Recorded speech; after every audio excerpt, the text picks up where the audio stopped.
Okay, good morning, everyone. Couple of announcements. Quiz on Monday, as usual. Uh, I don't know if I have posted this on the syllabus or not, but I believe I did state this on the first day of class, right? We'll have weekly quizzes. The weekly quizzes are always on Monday, and we will always cover the material that was covered in the previous week. So this coming Monday, we'll have a quiz that will cover the topics from this week, Monday, Wednesday, Friday. Okay. Also, I will post a homework later today. Homework will be due on Sunday night to help you prepare for the quiz. Mostly like quiz will be mostly like short answer questions based on the theory that we learned this week. Maybe one problem or so based on the equation. Okay. All right. So let's bring up our class notebook and see. Okay, so we stop here. Right. Just as a brief recap, at 0 Kelvin, if we have a semiconductor material like silicon as shown in this figure, at 0 Kelvin, everything is frozen.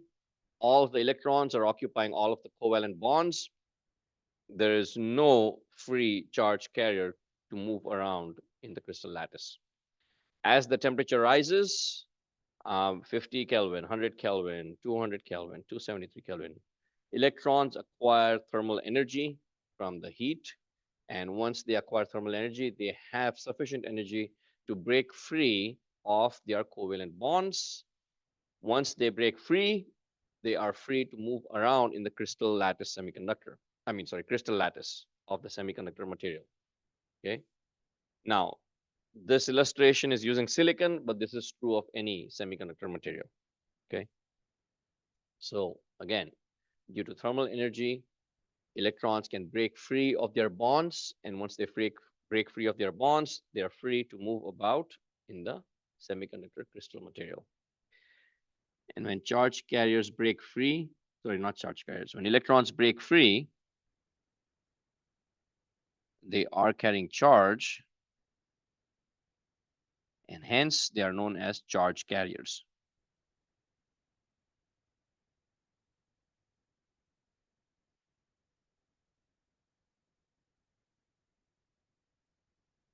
Okay, they are known as charge carriers.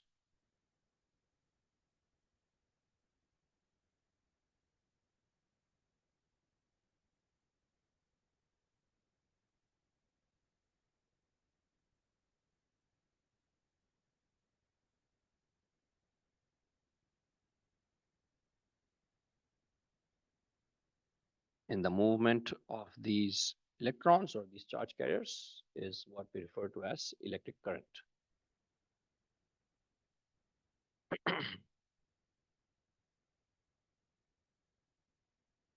Now, every time an electron breaks free of its bond, it leaves behind an empty spot. Right? It leaves behind an empty spot, and that empty spot is termed as a hole. And because electrons have negative charge, the atom that is left behind, the ionized atom that is left behind, has an extra positive charge that is bound in the nuclei of that atom, or in the nucleus of that atom.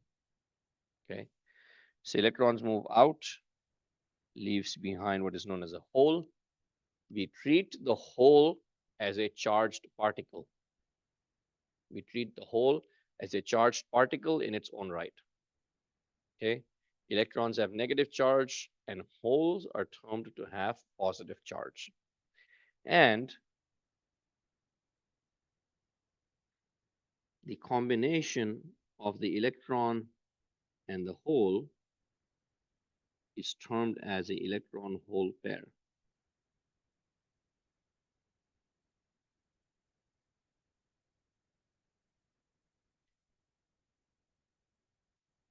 Electron plus hole gives you electron minus hole.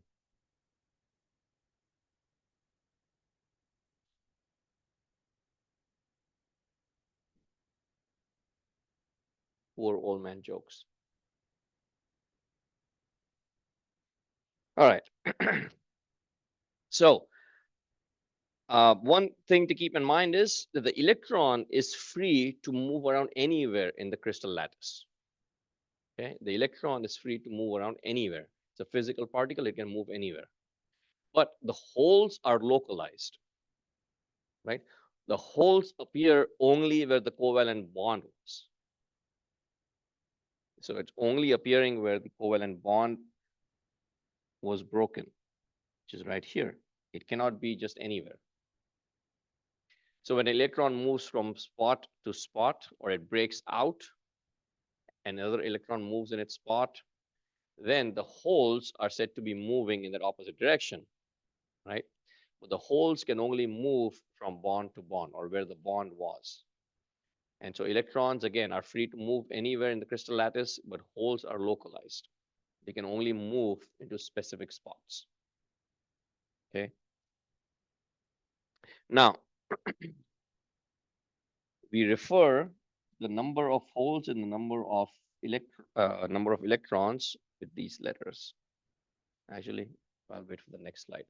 But any questions before I move on?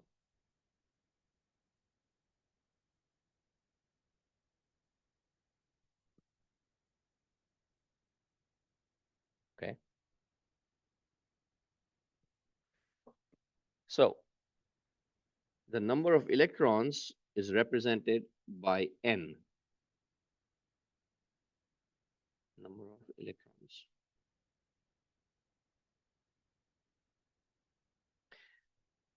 Okay. N. Now here's where the confusion arises, and I'll talk about that in just a little bit.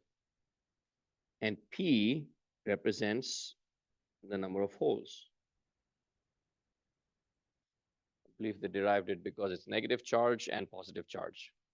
So N refers to the number of electrons, and P refers to the number of holes. It's basically the charge carrier concentration. Okay. And when they derived equations, they realized that, of course, N must be equal to P. There cannot be a hole without an electron breaking its covalent bond and leaving its spot, right? A hole is generated when an electron moves out. So by its very definition, the number of electrons must equal the number of holes. N is equal to P, which is equal to Ni. Okay, Ni is the intrinsic charge carrier concentration, the numbers of intrinsic charge carriers that are present in that semiconductor, that are inherently present in the semiconductor due to solely the thermal energy. Okay, so Ni, the I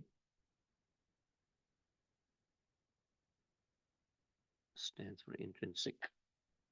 And the N in this case, the N in Ni simply refers to the number of charge carriers.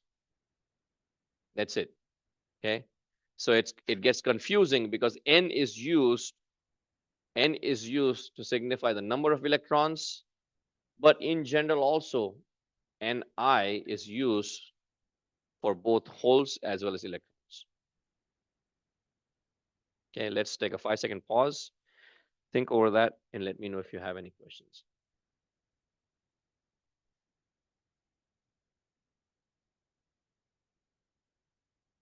Any questions?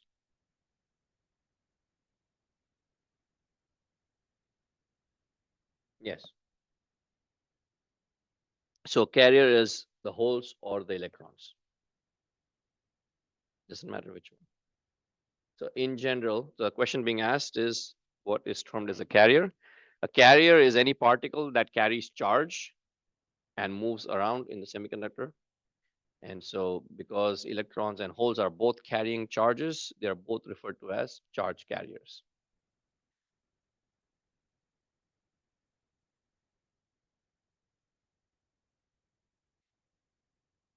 Yes.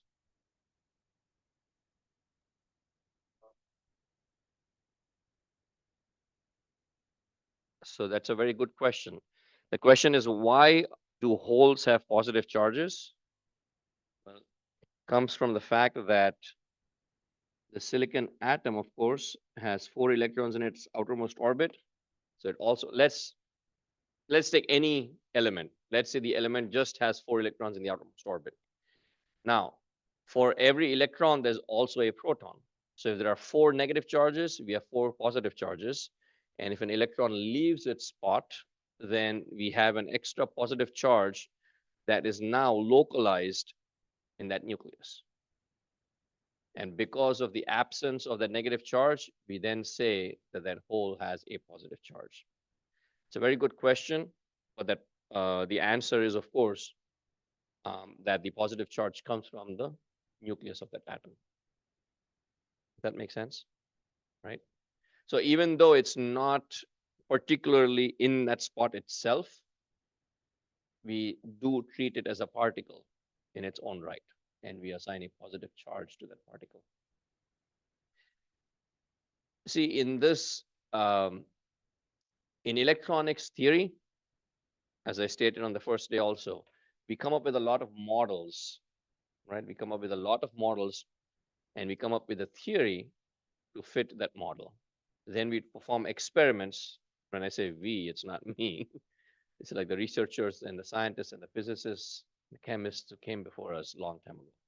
So they did all this work, and they went through a lot of theories. They went through a lot of experiments, maybe hundreds of thousands of experiments before they found one that could prove their theory.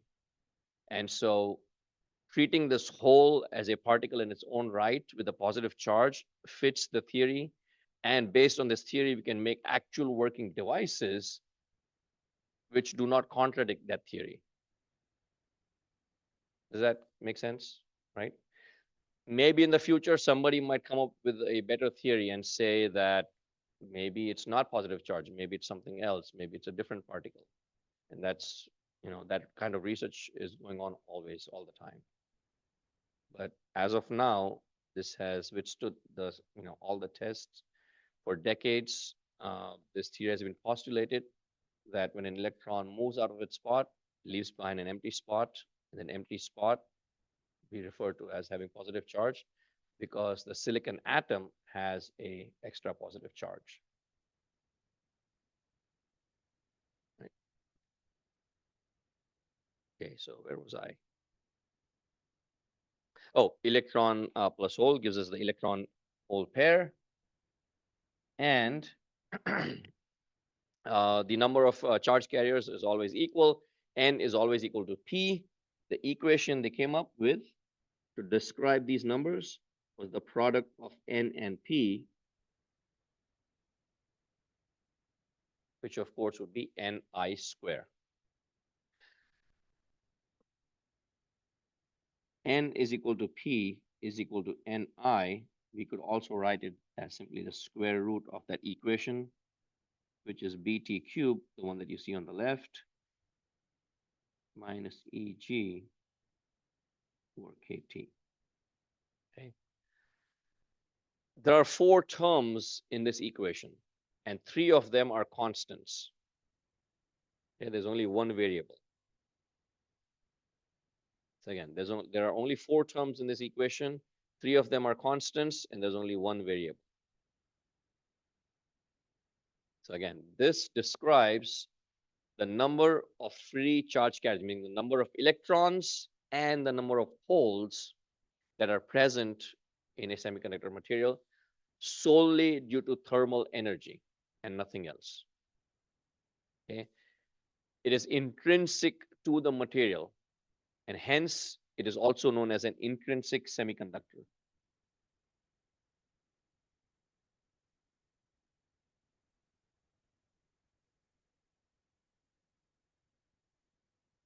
It's also known as an intrinsic semiconductor.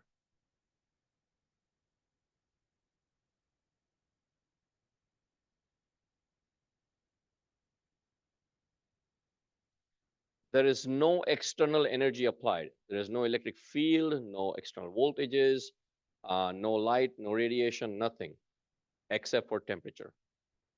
Okay. And when I say temperature, I'm not saying that we're heating it up like 100 degrees C or something like that.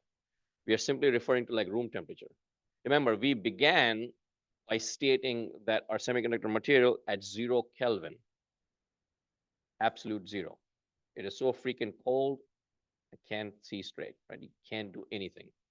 All the electrons are in your spot, they are frozen, so to speak. No free electrons. All of the electrons are at the EV level. They are all in the valence band. And as the temperature rises from 0 Kelvin to like 50 Kelvin, 100 Kelvin, 200 Kelvin, and 273, which is 0 degrees C. Now, compared to 0 Kelvin, 273 Kelvin is a much higher state. And so some electrons acquire enough energy, jump from the valence band to the conduction band, meaning they're physically moving around in the crystal lattice.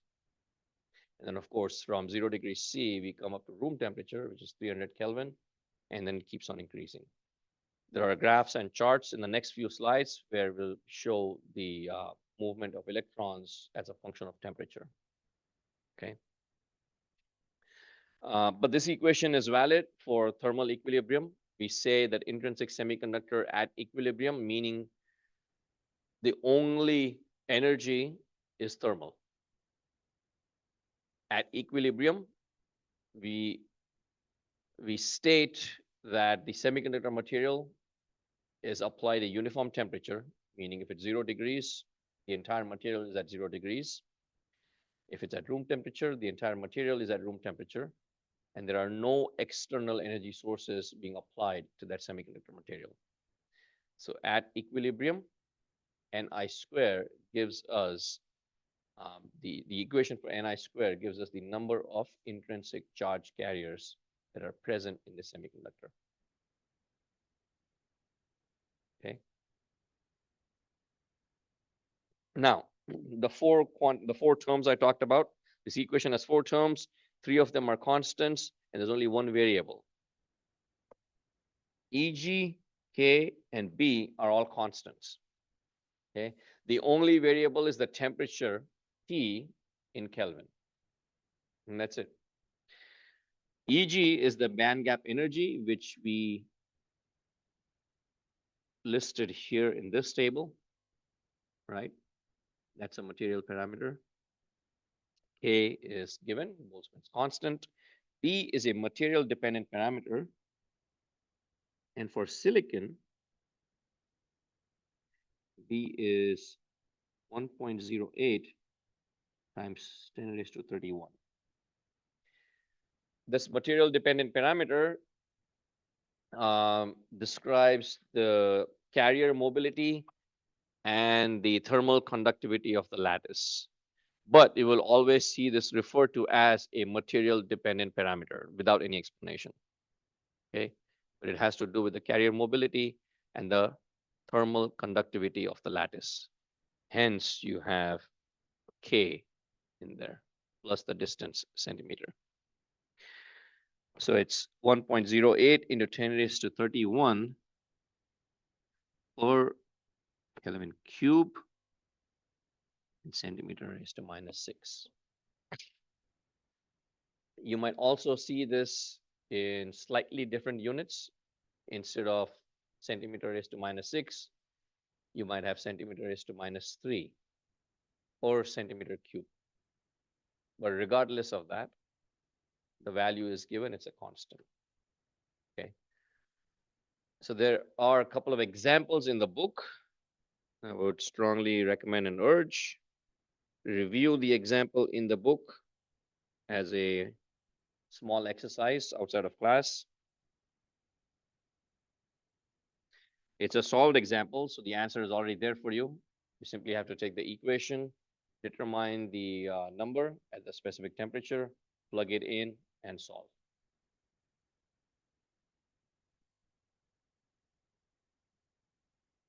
Okay.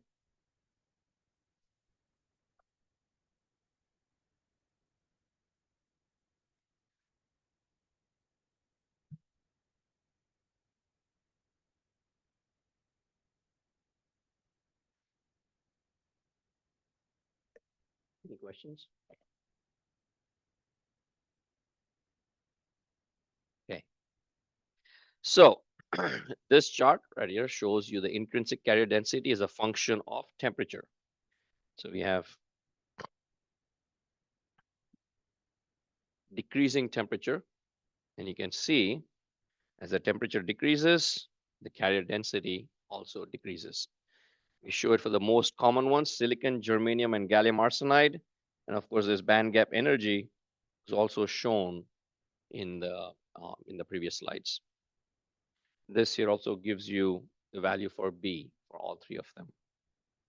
Okay. Okay.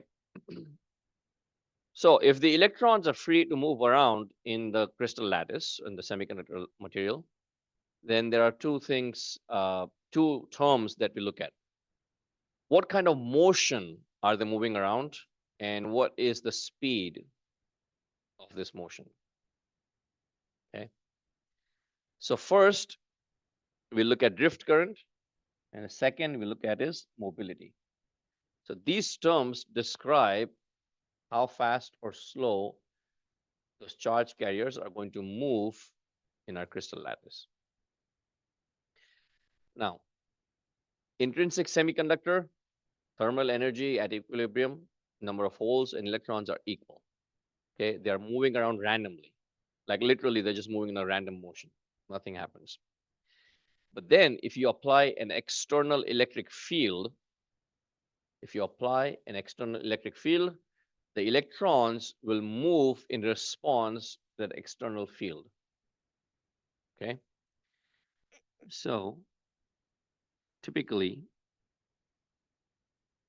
electrons will move randomly. So electron motion is random. They will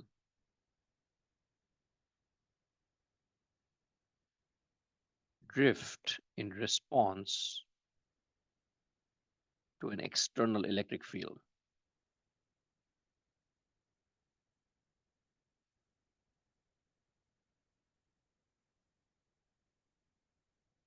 So you could take a intrinsic piece of silicon, apply a voltage or a current to it, and the electrons, the charge carriers will respond.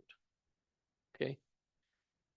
But the reason we call it a semiconductor is because the number of electrons that are generated due to this thermal energy, excuse me, they are not sufficient enough for us to call that semiconductor, to call that silicon as a conductor, right? We could use it as an insulator, but it'd be a very poor insulator and be a very poor conductor. So somewhere in between, hence the term semiconductor. So this equation here describes how, sorry, not how, but the numbers of the electron and the whole velocity or drift.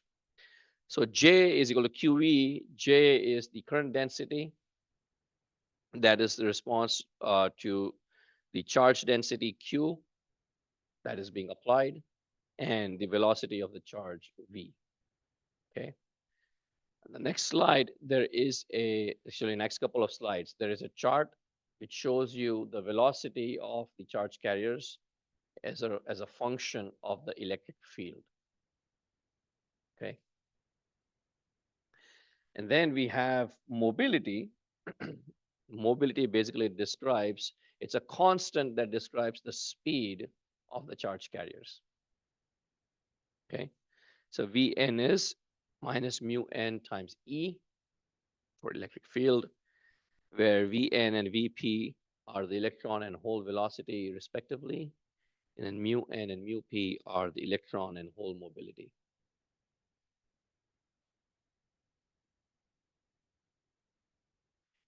So again, mobility is a measure or the speed of movement of the charge carriers, and it is termed as the proportionality constant, or the constant of proportionality.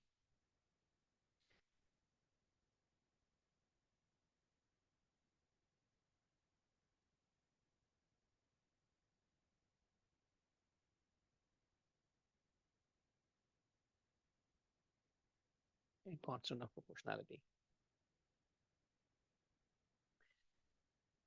And then numbers, yes.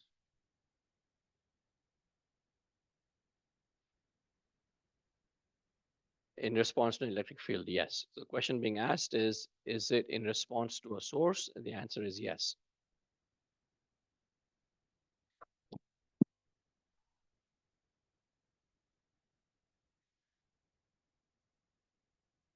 The numbers for both mu n and mu p are different. Mu n is 1420 and mu p is 470. Well, of course, centimeters square per volts times second, centimeters square per volt times second. Excuse me, sorry.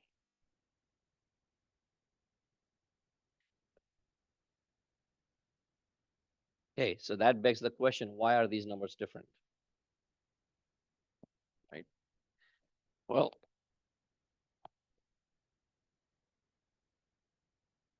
electrons are free to move about the entire lattice. Holes are localized. Okay, electrons can go anywhere. So if we go back to this illustration, there's a free electron can go here, here, here, here, anywhere in the lattice. Okay. However, hole is localized. It can only move where the bond was available, right? So it could go here, it could go there, it could go there, it could go there, here, but it's localized. So the mobility of a hole is restricted, whereas an electron is not. And hence, mu n is larger than mu p. Okay. The next question after that would be, if mobility is a function of applied electric field, can we create devices with infinite speed? Well, not quite infinite, but as large as possible. The answer would be no. Yes, we can.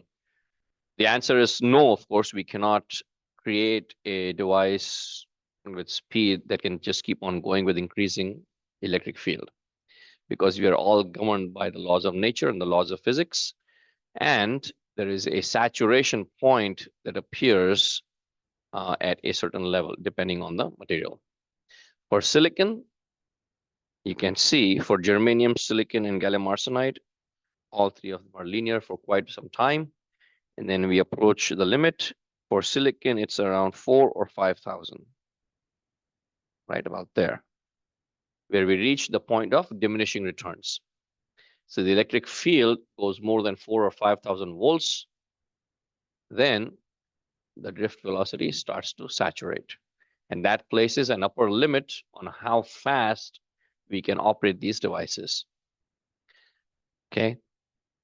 When we say how fast we can operate, we're talking about the frequency of our devices. So if you have high frequency applications, there's an upper limit where silicon would not be useful.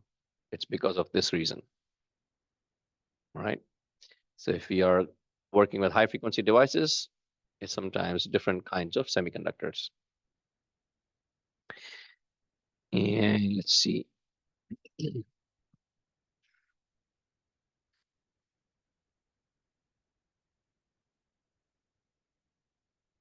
So that was for intrinsic semiconductors. Okay. Now we'll start getting into how and why we introduce external impurity dopants into our semiconductors, and how we do this and why we do it. Okay. That's where the real magic happens. So far we have talked about semiconductors inherently creating charge carriers solely due to thermal energy. Now, at this point, we cannot control how many charge carriers are generated. We can control the temperature, perhaps, We can generate some charge carriers, but that is not sufficient for us to control an actual current. But what if we introduce extra electrons and extra holes in our semiconductor? Okay. And the way we do that is by a couple of different processes in the lab. And what we do is we add external material. This external material is typically from columns 3 and column 5, the periodic table. So these materials are typically from columns 3 and 5 of the periodic table. And the process of adding this material is known as doping.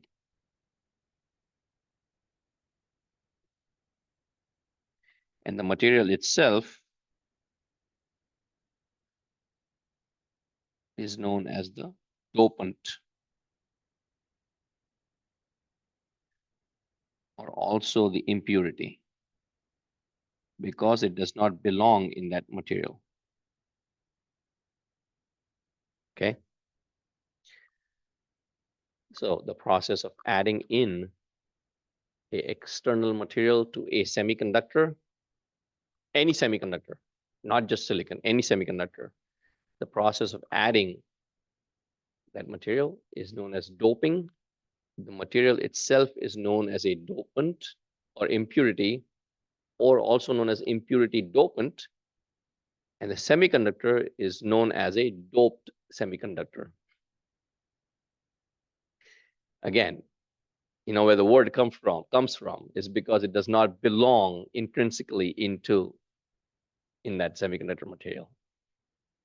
Hence, dopant and doped semiconductor. And the advantage is we can control the amount of material that goes into the semiconductor, and we can also control where it goes and how it goes. Okay, it's a controlled process throughout. Okay, it's a completely controlled process. And this control allows us to create devices which we can then control with an applied voltage or applied current. Okay, this is the whole foundation of semiconductor devices. All right. So if we dope it with enough material, we saturate it completely, we can create a conductor out of a semiconductor. Okay, you can create a conductor out of a semiconductor. So let's take a look at column 5 first. Column 5 typically is, column 5 dopant is typically phosphorus, right there in the center. Column 5 means you have 5 electrons in the outermost orbit. When you introduce a single, let's say phosphorus atom into a silicon or a germanium lattice, you now have 1 extra electron, because 4 of the 5 electrons will form covalent bonds with 4 neighboring silicon atoms, leaving behind 1 extra electron. So for every phosphorus atom that is introduced, you now have 1 extra electron. And we can control how many atoms we introduce in our semiconductor lattice. And that is what is meant by controlling the amount of charge carriers. So we add phosphorus, or basically elements from the column 5 of the periodic table, that generates 1 extra electron that is free to move around the crystal lattice.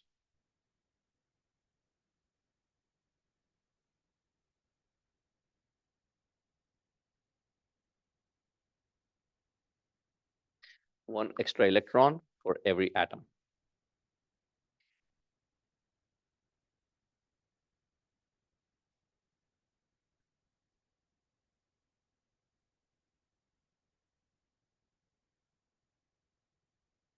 Okay.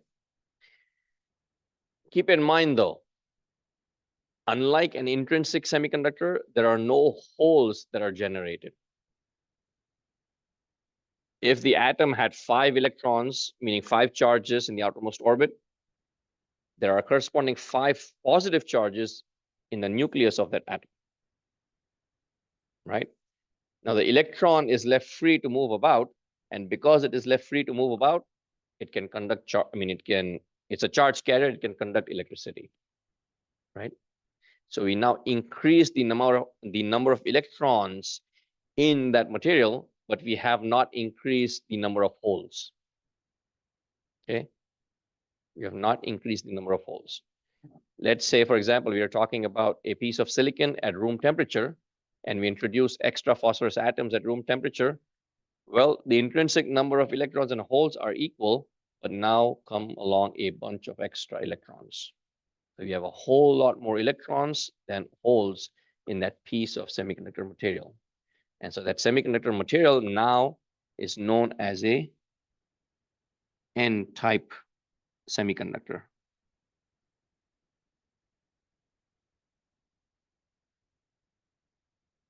Due to excess electrons. Okay, excess electrons.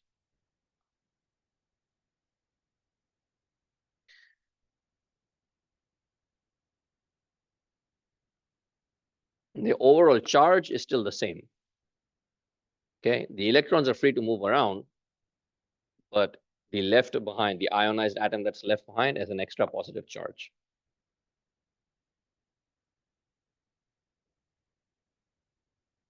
All right, 10-second pause. Let me know if you have any questions.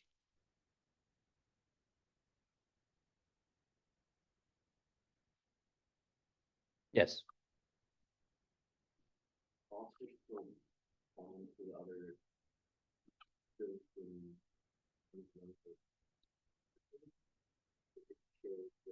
It just shares the electrons, yes.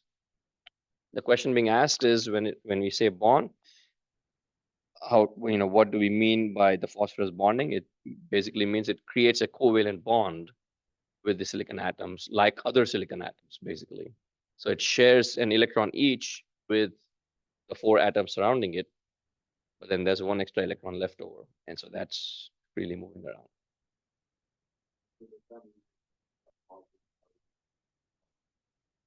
Yes, exactly. So the statement being made is that there's an extra positive charge at that phosphorus atom, and that is correct. And that leads us to state that the device or the material is charge neutral because the number of charges has not increased.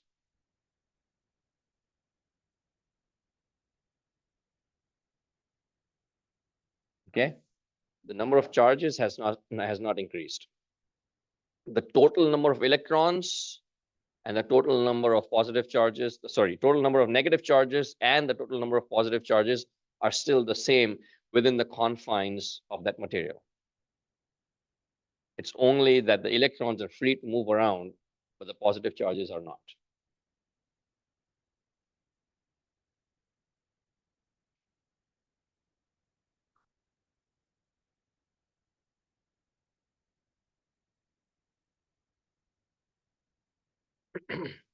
And then you can see why very little energy would be required to move that electron anywhere, right? We're not using energy to actually break a bond because the silicon is already free. The electron is already free, right? It's already free. There is no bond in the first place. So you apply a small voltage, that electron will move in response to that small voltage or that small current. And you apply a small electric field, and you can have current flowing through that material. And so we can control how many electrons will be available.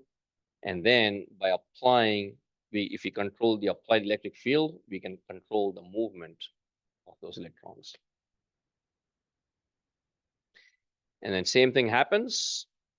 One more point is because there's an extra electron, the dopant impurity, like phosphorus, for instance, is referred to as a donor impurity because it is donating electrons.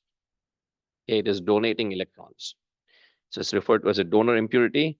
And donor impurities come from column 5, the periodic table.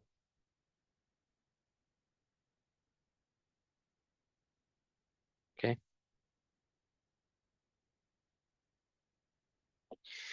The same thing happens when we introduce impurities from column 3 of the periodic table. But in this case, it only has 3 electrons in its outermost orbit. And so if it has 3, then those 3 electrons will bond with 3 neighboring silicon atoms, but one covalent bond is left open. And so then nearby electrons are free to move into those spots. And when that happens, it leaves behind a positive charge. So more holes are created due to the introduction of a column 3 element. And because they are accepting the electrons, it is known as an acceptor impurity. So it creates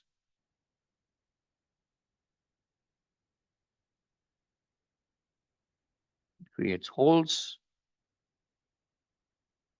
with excess of positive charge. And because it's an excess of positive charge, the material is known as a p-type material.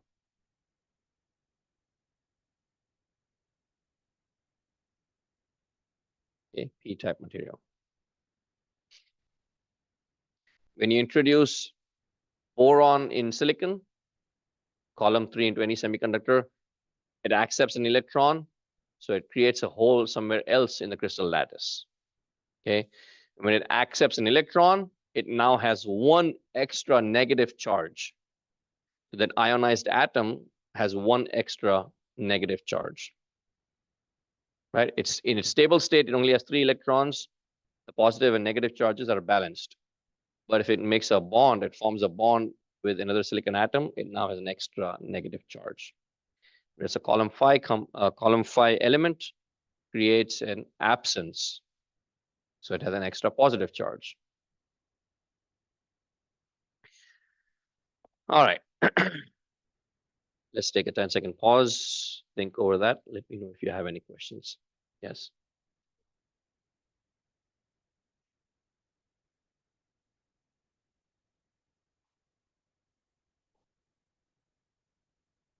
So the question being asked is, or kind of like being stated, that when we dope with impurities, we are changing the answer is yes, we are changing the material properties of the semiconductor material. So we are trying to create a conductor out of the semiconductor, but not all the way through. We only want it in certain spots. So we control where the dopant is introduced, meaning we have a silicon wafer looking down from the top, right? We cover it with a mask. The masking material could be liquid, could be solid, but we cover it with a mask with some openings only in specific spots. If you want to create a diode or a transistor, we only need 2 tiny spots. And so we create those openings. We introduce our dopants. The dopants will go everywhere except, where it's blocked.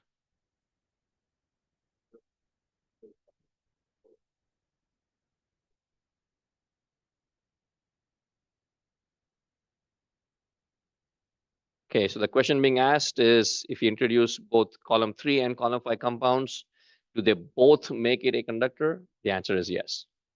Yeah.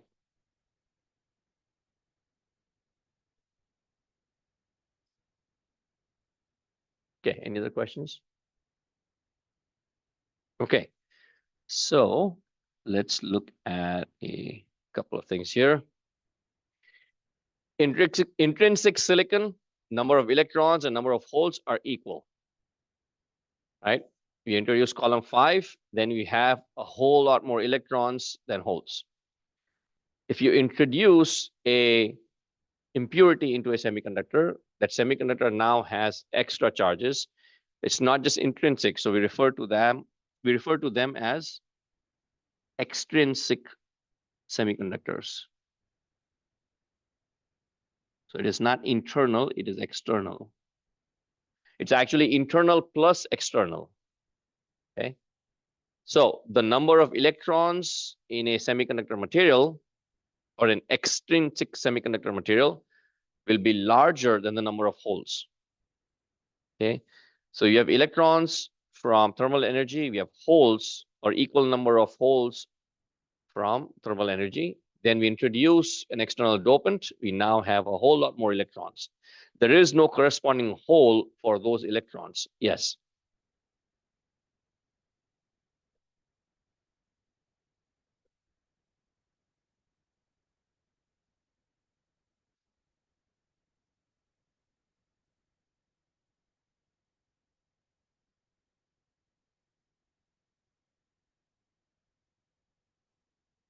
Yes. So I think the question being asked, if I'm understanding this correctly, is if we have an intrinsic semiconductor and we apply an external field to it, would we have current flow? The answer is yes, but very, very small. Just because the number of electrons in the holes will not be sufficient, are not at a sufficiently higher level, but there will be current flow, yes.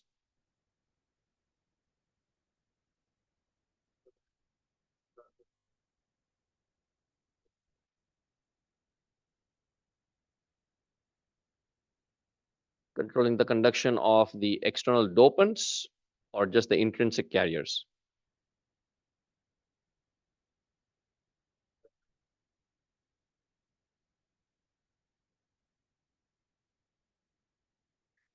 Okay, I understand the question now. So I think the question is, why are we introducing impurities in the first place, right? What's the point of introducing impurity? Well, because of this. There's not enough free electrons just due to solely thermal energy. Intrinsic piece of silicon, meaning just at room temperature, if we just take silicon, germanium, any semiconductor, or any material, by the way, it'll have some electrons, sufficient electrons, but not enough to be classified as a conductor. It could be used as an insulator, but it would probably be a poor insulator, and it would be a poor conductor. It's somewhere in the middle. Remember, in conductors, the energy band diagram overlaps. Conduction band and the valence band overlap. So electrons are always free to move around. But in semiconductors, not so much. So there's not sufficient. It could be, if we want to put a absolute label on it, we could say that the semiconductor is basically an insulator because we cannot use it to conduct electricity just as it is. We could apply an electric field and we could see motions of the electrons, meaning the current would be flowing through there, but it would be so small as to be useless. And so we introduce more in there so we can actually control the flow of the charge carriers. And that is the point of introducing more. It's all about control, how we can control the flow of electrons. If we only wanted to go in a certain place, in a certain direction, when it's intrinsic, it's everywhere. You cannot control it in that sense. The electrons will be available everywhere. We cannot control them. But in an extrinsic semiconductor, we are introducing the external dopants only in specific spots. And if it's only in specific spots, then we can control where it is going. Does that make sense? It's all about control. And when we can control that, we can create devices however we want, in whatever shape we want. And that is the main point. So we are out of time, but I'm going to cover just a few more minutes. If you have to leave or if you wish to leave, you can leave. But it is all being recorded, so you can just view those few minutes later. So I want to finish up that slide, which is right here. Okay, so the number of electrons are more than the number of holes. We say the material is N-type and P-type. Now, in an N-type material, we have electrons. Actually, let's write N is larger than P. So the number of electrons is larger than number of holes, but both of them conduct electricity. Both of them are charge carriers. N is labeled as majority charge carriers, and p holes are minority charge carriers. Okay, and hence also the term of the devices. Okay, diodes and transistors are bipolar devices because the current is due to both holes as well as electrons. Okay, in a p-type material, it's the opposite. P is larger than N, or we could say N is less than P. Well, you were sticking with that convention. So N, electrons are now the minority carriers, and holes are now the majority carriers. Okay. And all of this is controlled. Again, going back to that point or the question that was being asked earlier, why are we doing all of this? It's all about control. We can control where the electrons go. We can control where the holes are going. We can control, and once we can control, we can create devices, and then we wire up the devices in a certain manner, and you can create circuits. Okay, and that is the whole point of not just using intrinsic semiconductors. So we have majority carriers and minority carriers, and then the number of atoms that are introduced in there are referred to as Na and Nd, uppercase, capital letters. Okay, so the donor concentrations are basically how many atoms per cubic centimeter of volume.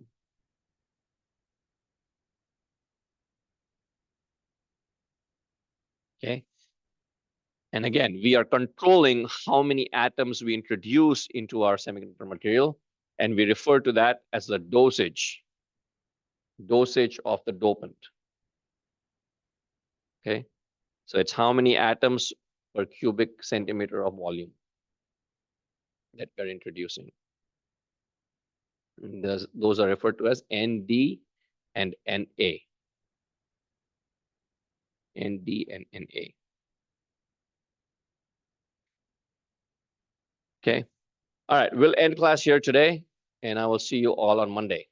Again, remember, Monday's quiz will be mostly about the theory material that we have learned in this week. So mostly short answer questions, and maybe one problem based on the examples in the book. All right. Have a good weekend, and I will see you all Monday.